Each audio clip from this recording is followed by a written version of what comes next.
Letras. O PET Letras ele é um programa de educação tutorial dos cursos de letras da UFSC, o nosso PET, no caso o nosso PET. E é um prazer para a gente te receber, poder estar ouvindo um pouco sobre essa paixão que você tem há muitos anos, né? Acho que desde que eu te conheço, você já era apaixonada pela arqueologia. A arqueologia sempre te chamou muita atenção.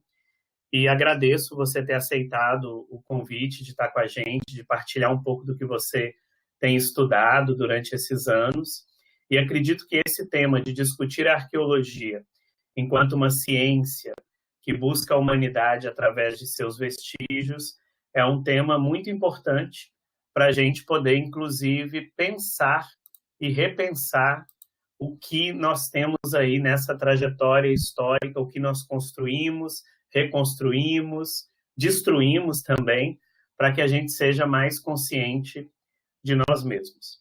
Então, eu vou te deixar agora como apresentadora na sala, então você vai poder coordenar os slides aí e a gente vai acompanhando aqui também com os slides.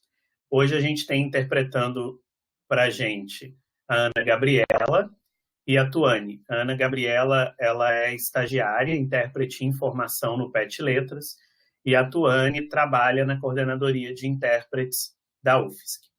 Então é isso, Camila, é um prazer, quero que você se apresente um pouco melhor, conta pra gente o que você faz aí na UFOPA, como está sendo esse momento aí no norte do país. Prazer ter você com a gente. Tá bom.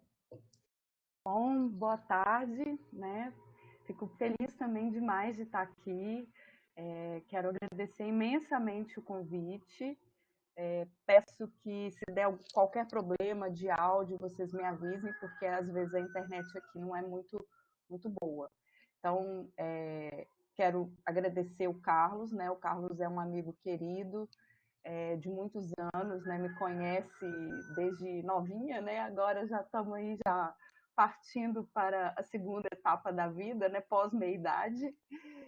E a gente se formou junto em Histórias na UFMG. Eu sou mineira, sou de Minas Gerais.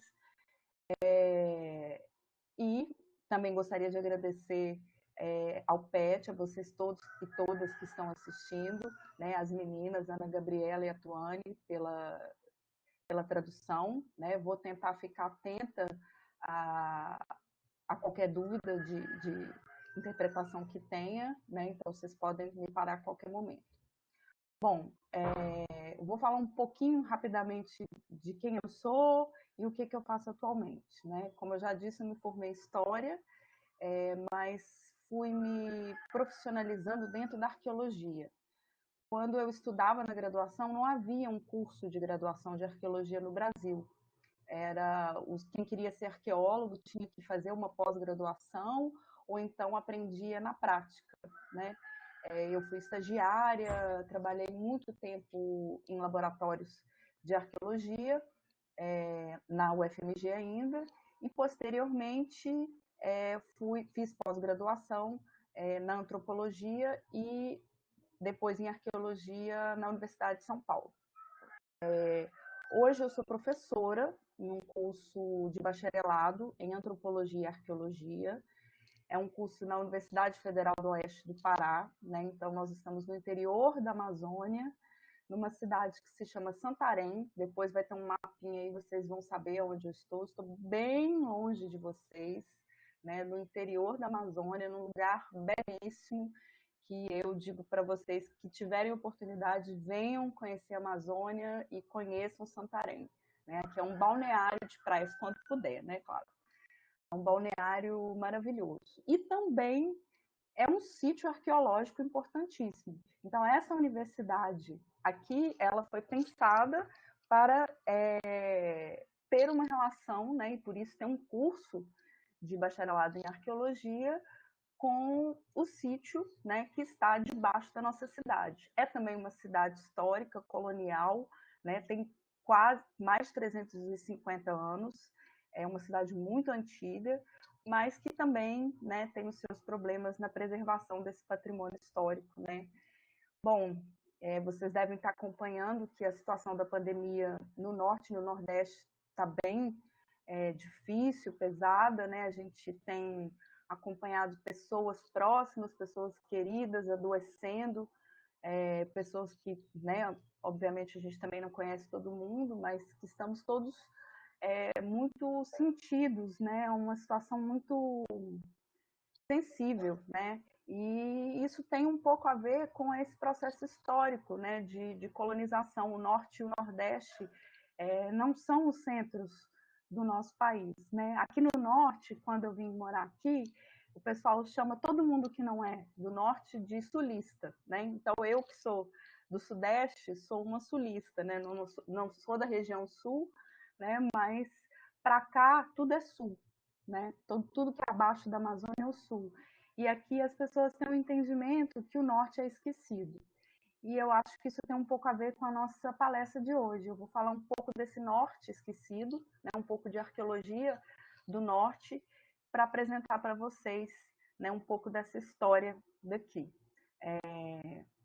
Bom, eu queria antes, né, fazer um adendo só para explicar para vocês por que a nossa palestra na terça foi cancelada.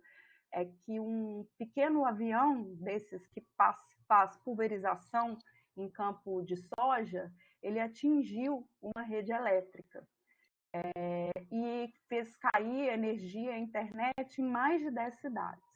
Por que eu estou falando isso? Para retomar isso lá no final, a gente vai pensar um pouco o que significa, né, o impacto de cultivos como o da soja na vida das pessoas da Amazônia.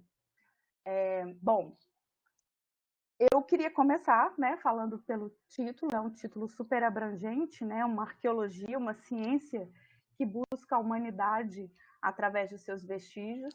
Eu acho que é importante a gente pensar hoje o quão desvalorizada tem sido a ciência, o conhecimento científico em geral, né? Então, acho que viver hoje em 2020 e escutar pessoas duvidando que a Terra é redonda, duvidando da eficácia de vacinas, apostando em remédios sem nenhuma eficácia comprovada, né?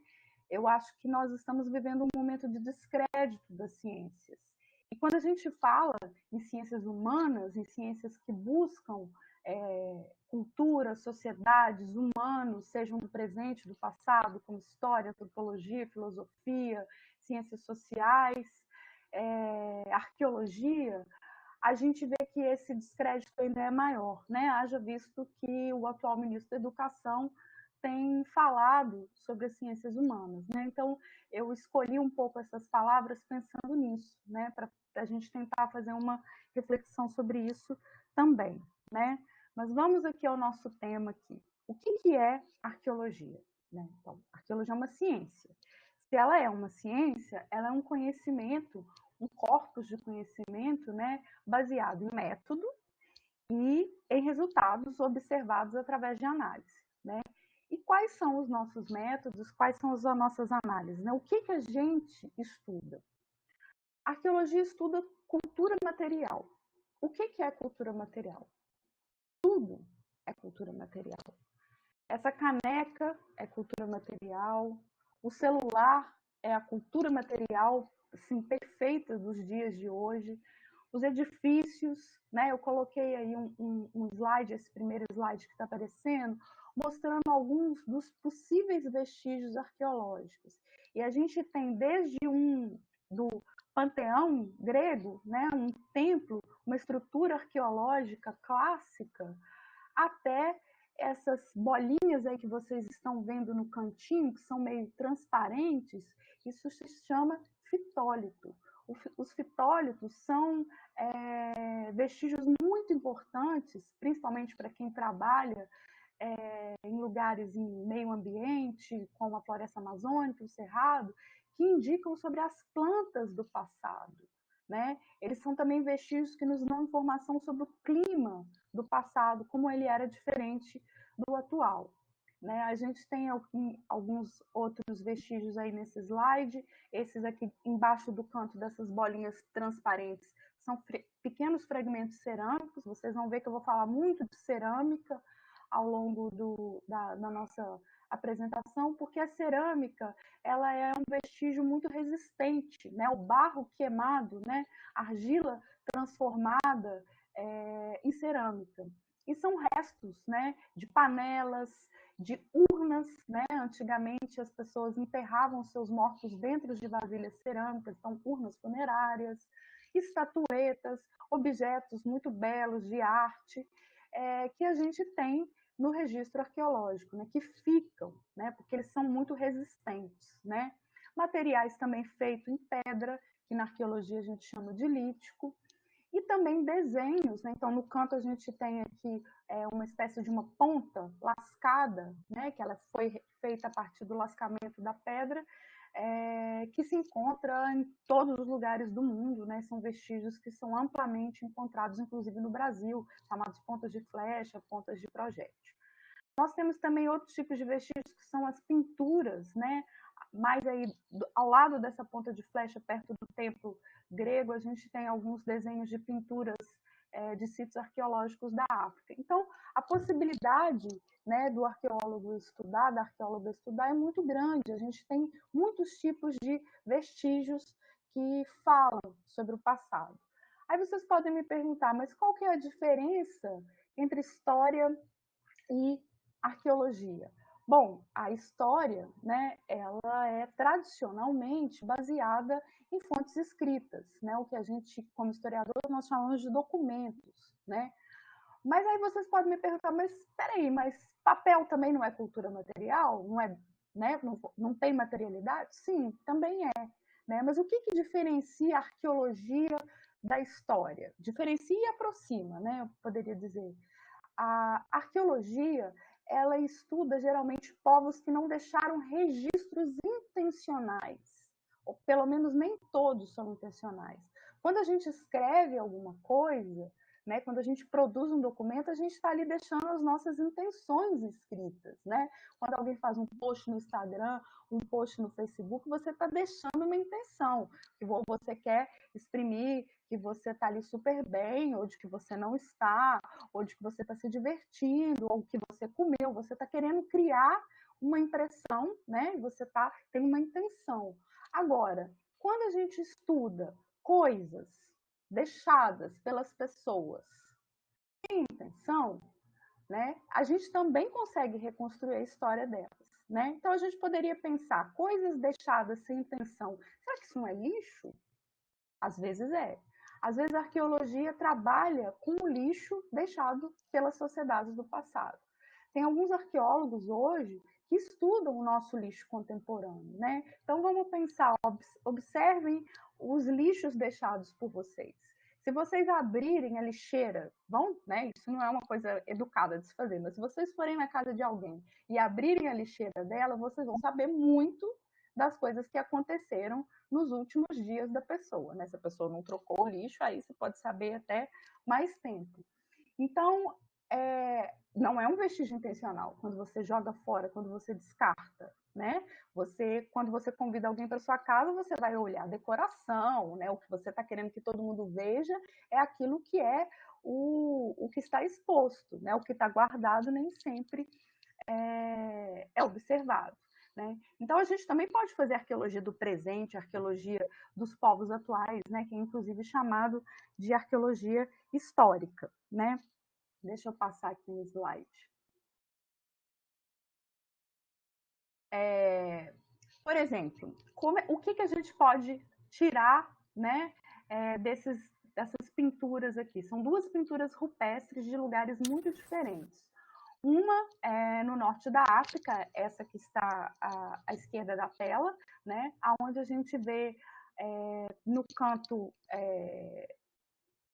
direito da fotografia alguns animais, né, 5 animais, né, quadrúpedes, parecem aí uns cervídeos, né, veados, e 4 figurinhas que parecem figuras humanas, que na arqueologia a gente chama de antropomorfos, segurando alguns instrumentos que remetem a um arco e uma flecha, né? Então isso daqui seria o que a gente chama de uma cena de uma caçada, né? A gente pode não ter o vestígio de que esses povos caçavam, porque muitas vezes os ossos não se preservam, os arcos e as flechas não se preservam, mas a gente tem aqui pinturas que indicam que esses povos caçavam.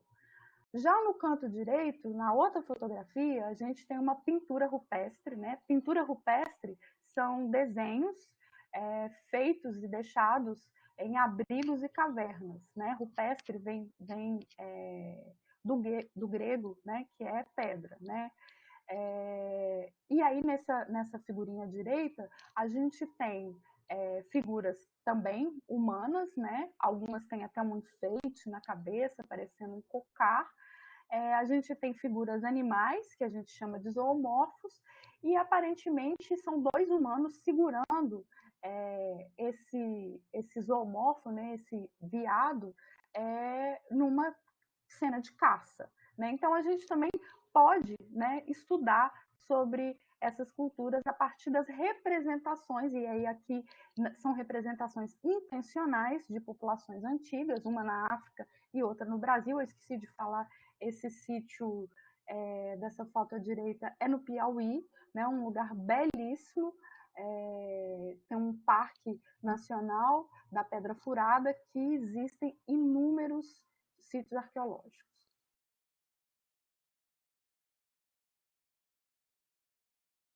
Bom, e como é que a gente, né, faz a nossa pesquisa?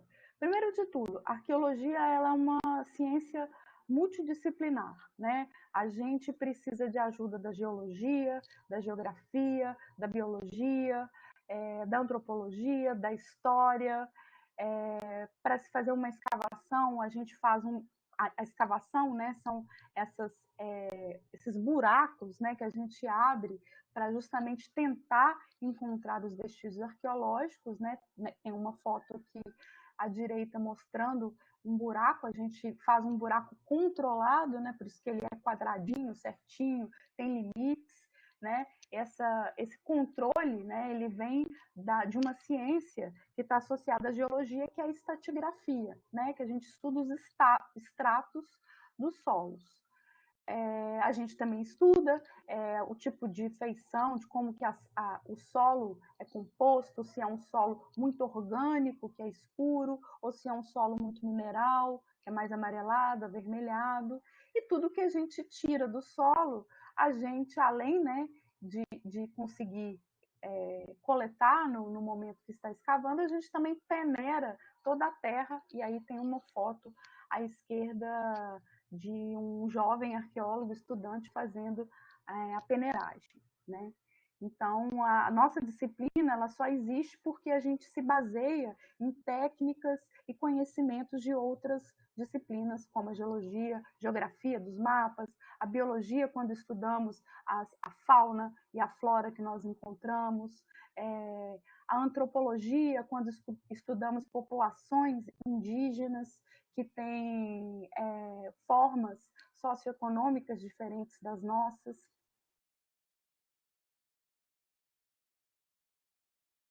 Bem, e o que a gente faz? Como é que a gente conta uma história? Né? A gente vai lá, né, no sítio, escava, retira o material e acabou? Não, a gente não é o Indiana Jones que vai lá no sítio, rouba um material arqueológico, leva para casa e fica famoso. O nosso trabalho é de formiguinha.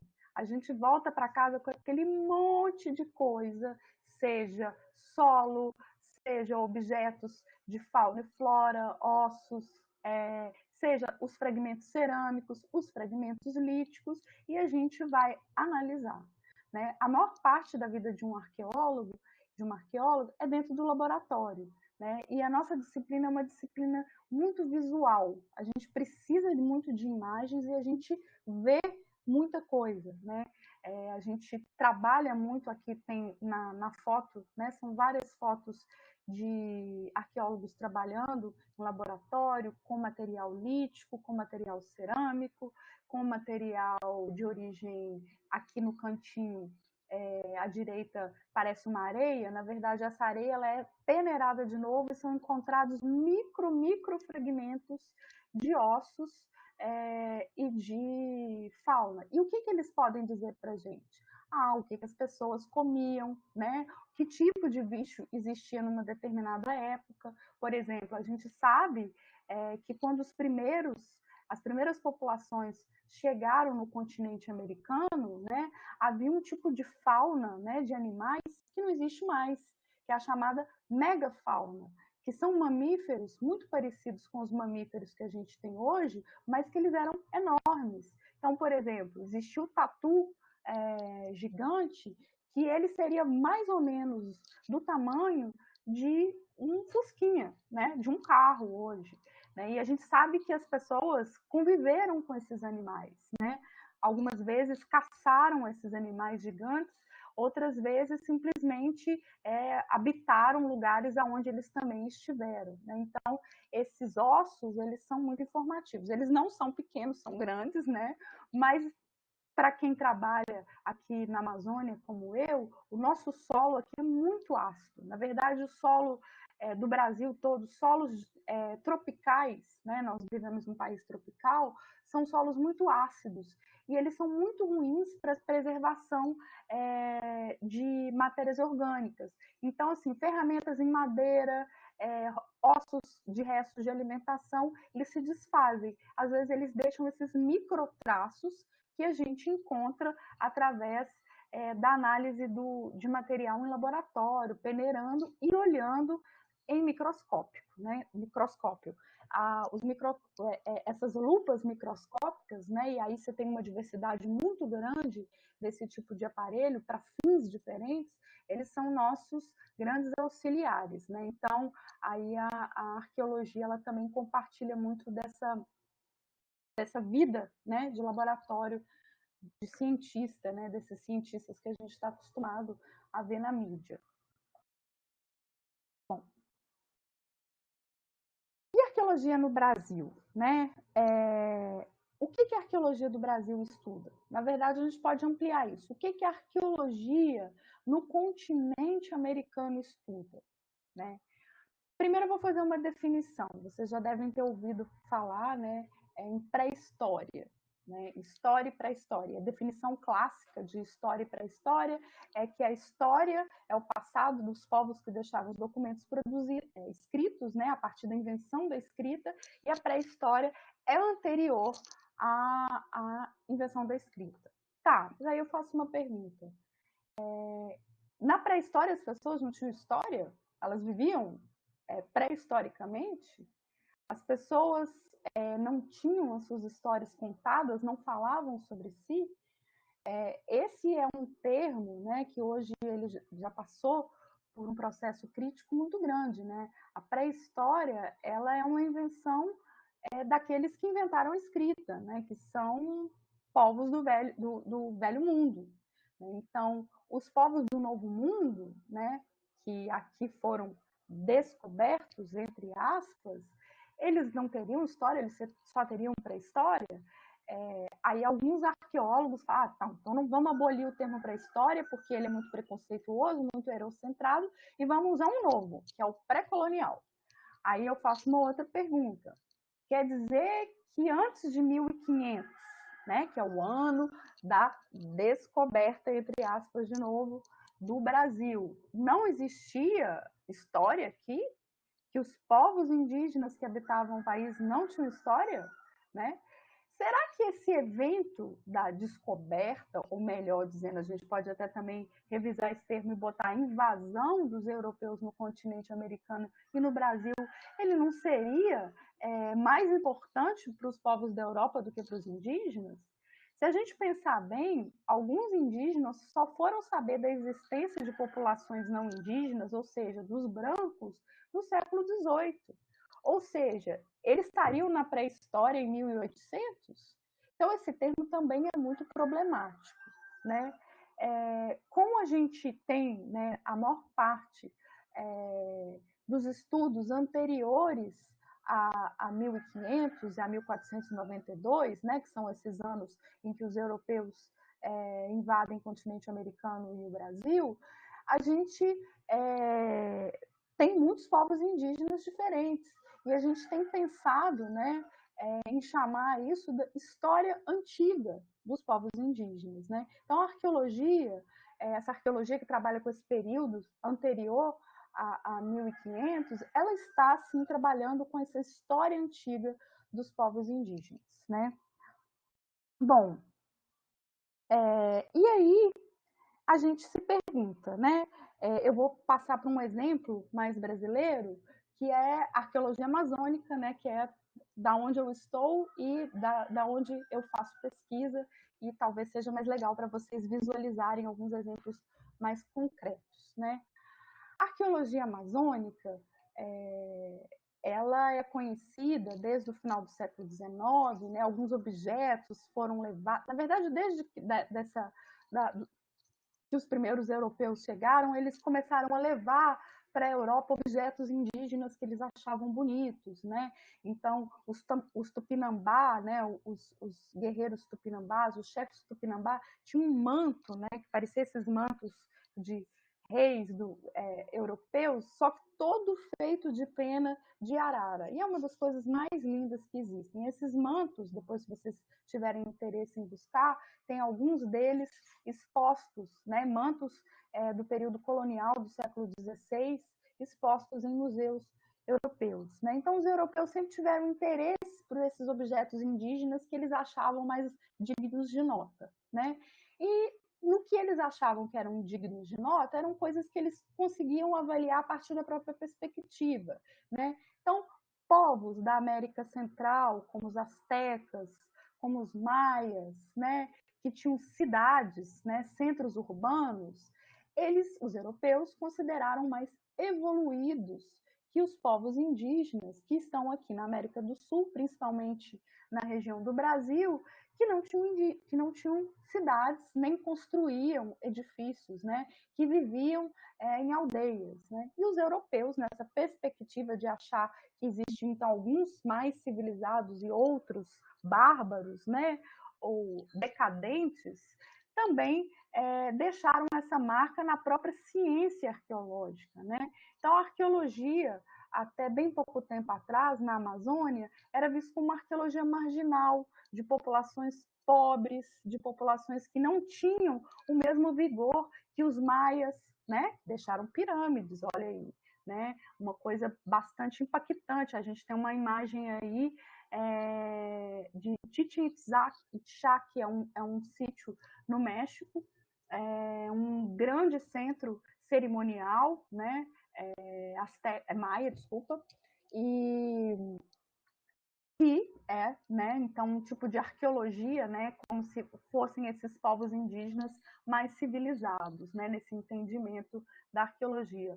Ou de centros urbanos, como a gente tem no Peru, como a cidade de Machu Picchu, que está exposta na foto no canto direito, e a cidade de Cusco, está faltando aí um Czinho no meu Cusco escrito, que é dos Incas, né, e que está aqui bem próximo da Amazônia, né? A Amazônia, ela está no pé dos Andes, né? Na verdade, o rio Amazonas, ele nasce nos Andes.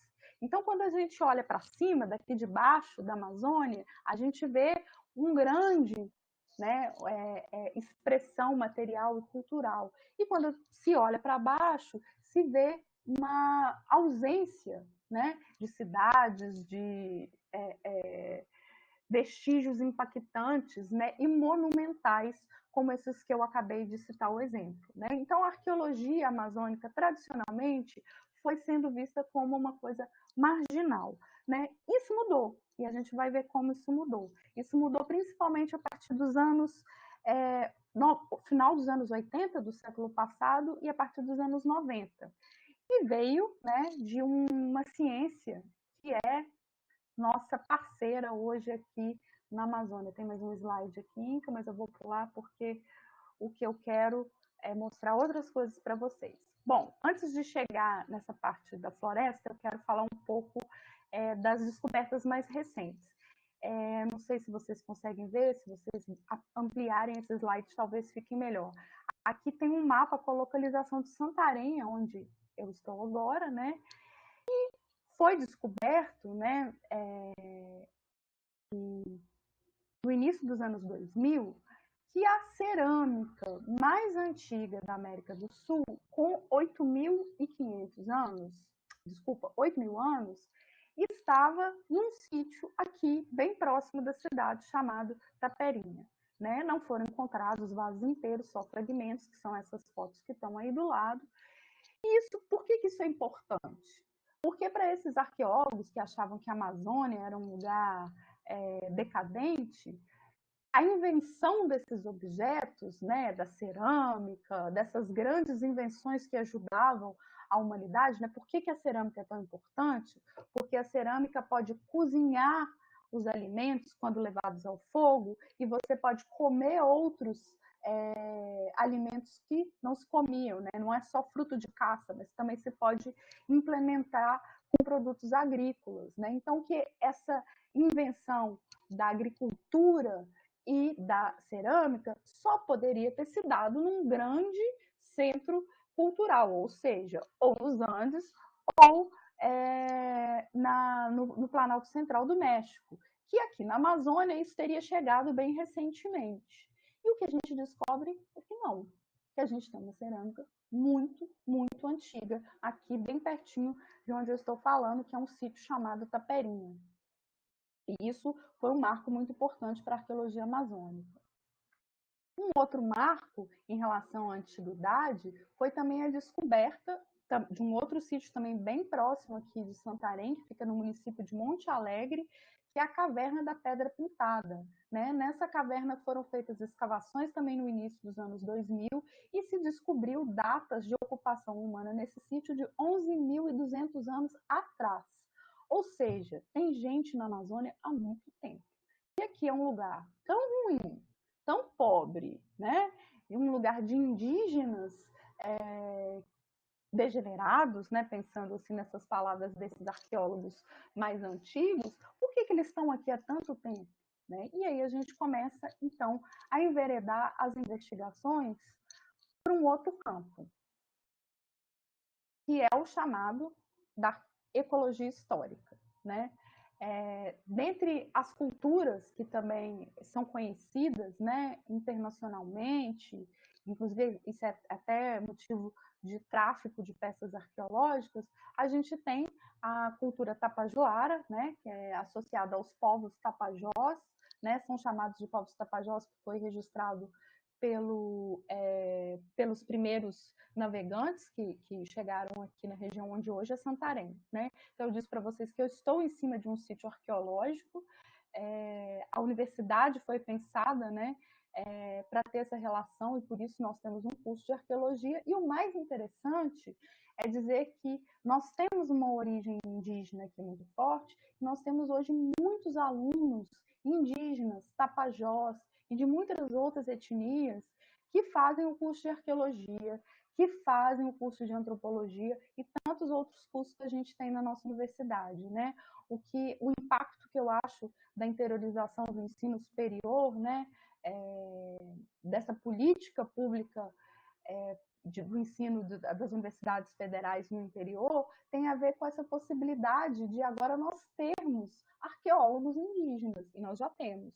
O primeiro arqueólogo indígena do Brasil foi formado aqui, foi meu orientando, é o Jaime Chamen Waiwai, hoje ele faz mestrado na UFMG, né? E depois dele muitos outros, né? Então agora a gente também vai ter outras narrativas, né? De outros pontos de vista a partir da arqueologia desses povos indígenas, né?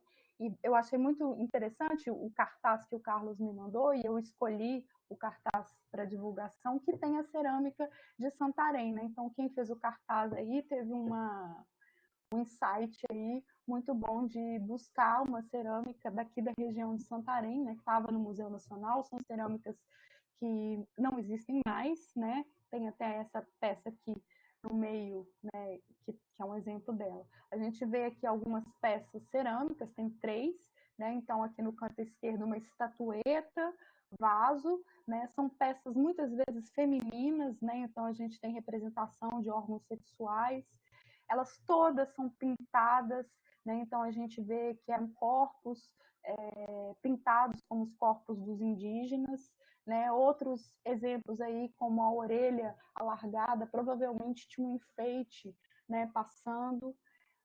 Além dos vasos cerâmicos, né, dos potes cerâmicos, nós temos também esse cantinho aí, é um sapo feito em rocha, né, uma espécie de jade, que é os muiraquitãs, né, que são chamados signos de sorte ou de combate a doenças, ou mesmo de sorte, seja para vida, para caçada ou para casamento, né? Tem várias lendas em relação a esses objetos que são encontrados nos sítios aqui de Santarém, né?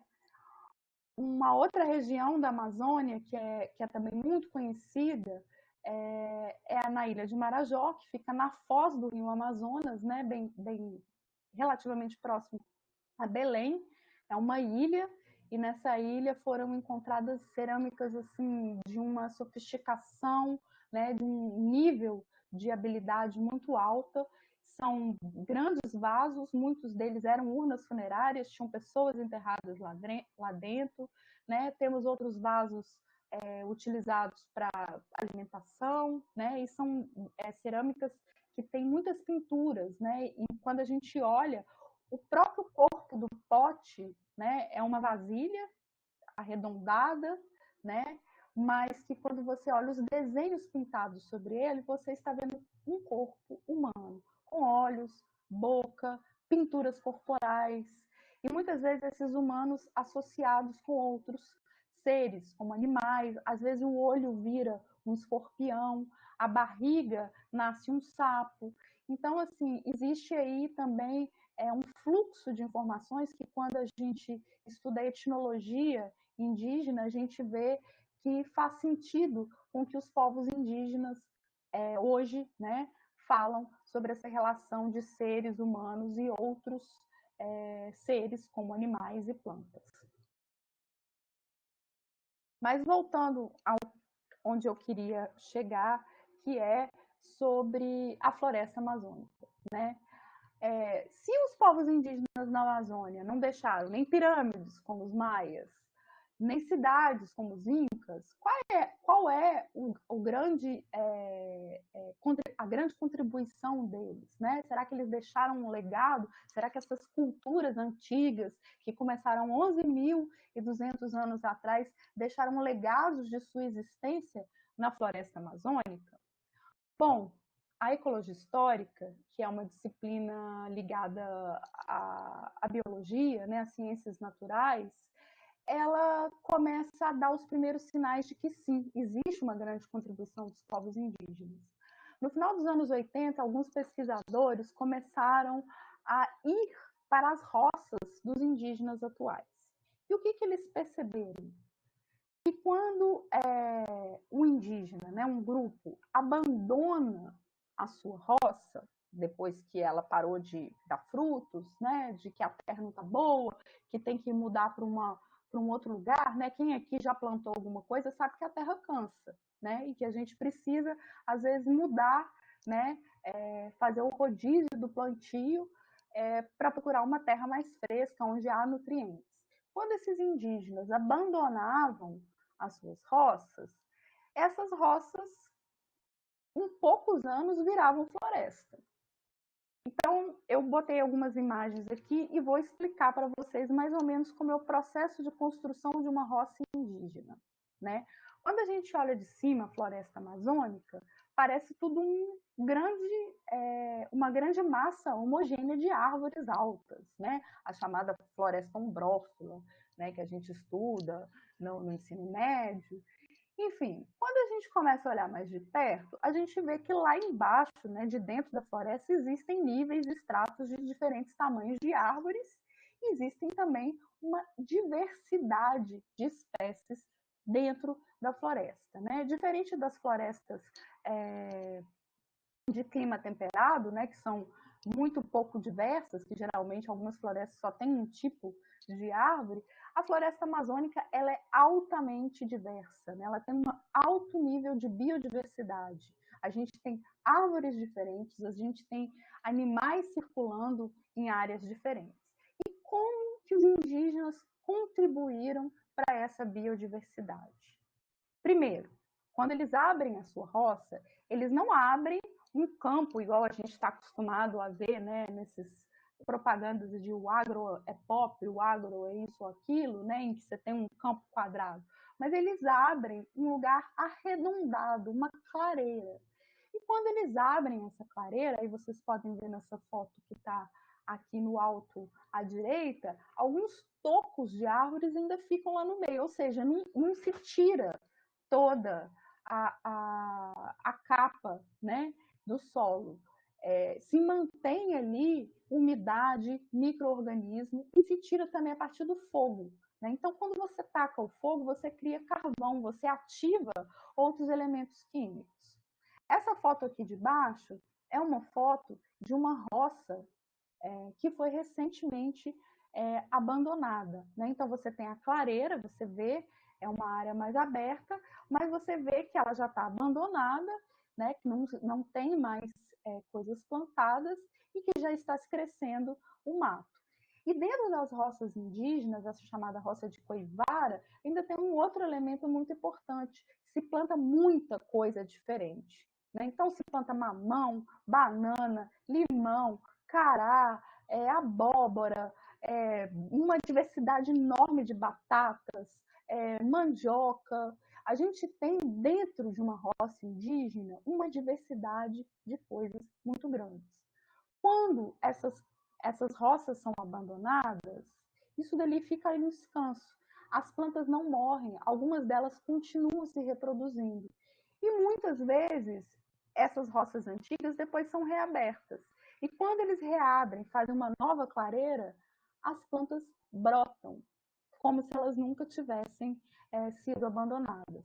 Então, o que se descobriu com a ecologia histórica é que essa massa homogênea de floresta na Amazônia, ela não é homogênea, ela é diversa. E existe uma diversidade muito grande devido à ação humana.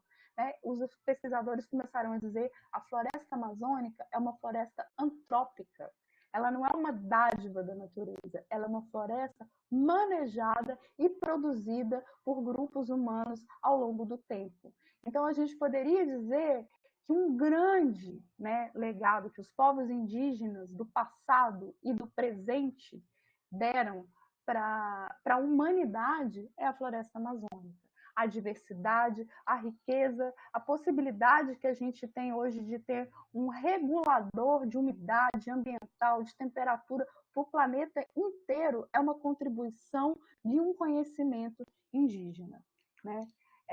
Vou dar só um último exemplo aqui, que além... só mais uma coisa. Vocês conhecem todas essas plantas aqui que eu coloquei? Abacate, abacaxi, abóbora, amendoim, batata, caju, feijão, mamão, mandioca, maracujá, milho, pimenta vermelha, pupunha, tabaco e tomate. São todas plantas que circulam hoje no planeta inteiro. Mas são plantas que no seu estado original, né, no seu estado selvagem, elas foram domesticadas por povos indígenas. Né? Então, hoje, por exemplo, a batata, né, que foi tão importante no contexto de pós-guerra para a Europa, que manteve, né, as populações lá de pé depois daquela crise sem plantio nas roças, né, nas lavouras europeias, e também animais, o que manteve os europeus foi a batata americana. Né? Então, a batata inglesa não é inglesa, a batata inglesa ela é americana e indígena, assim como o milho, assim como a mandioca, assim como uma série de plantas, né? Muito mais do que essas aí. Isso também é um legado dos povos indígenas, não só aqui da América do Sul e Brasil, mas da América. Né? O milho ele veio do México. E a gente também tem um outro tipo de manejo aqui dos povos indígenas da Amazônia muito importante, que é o chamado terra preta de índio. O que é isso?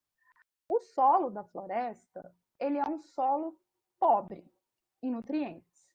Se você tira, né, aquela capa de árvores, aquelas árvores enormes, lindas, rapidamente você tem um processo de desertificação, né? Então é por isso que quando você tem essas áreas de plantio de soja, essas áreas de mineração, de garimpo na Amazônia, você tem um impacto altíssimo na floresta, porque o solo ele não se regenera sozinho, ele precisa da floresta para se regenerar.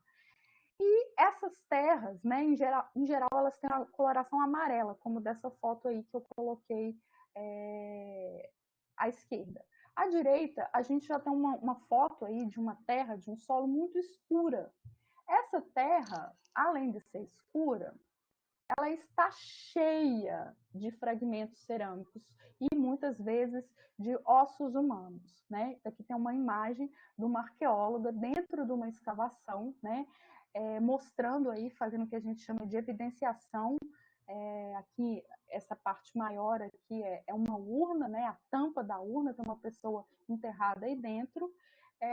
E essa terra, ela é muito, muito, muito fértil, né? Então, se você vai, né, quando a gente, uma coisa que eu não disse, mas os arqueólogos acham os sítios muito mais pelas populações que moram na região e falam, eu vi um caco de panela de índio aqui no meu quintal. Aí você vai olhar o quintal da pessoa, geralmente é uma área que tem um pomar, uma roça, que ela plantou mandioca, que ela plantou mamão. E geralmente está essa terra preta.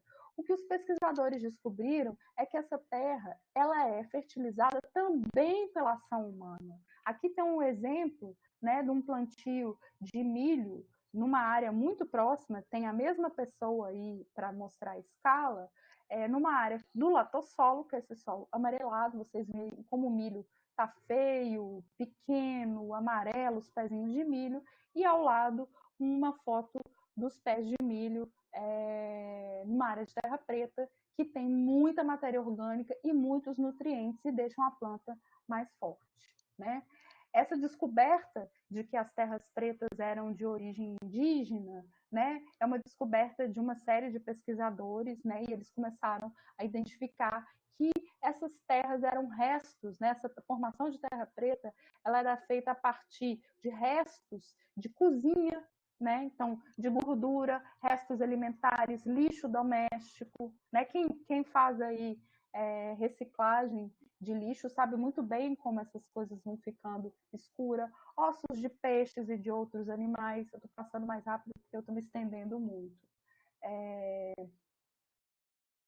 E queimadas, né? Então a gente tem aí, só para concluir, o que é a grande contribuição dos povos indígenas para a Amazônia, que são os seus saberes ambientais, né? Frutos do seu modo de vida tradicional.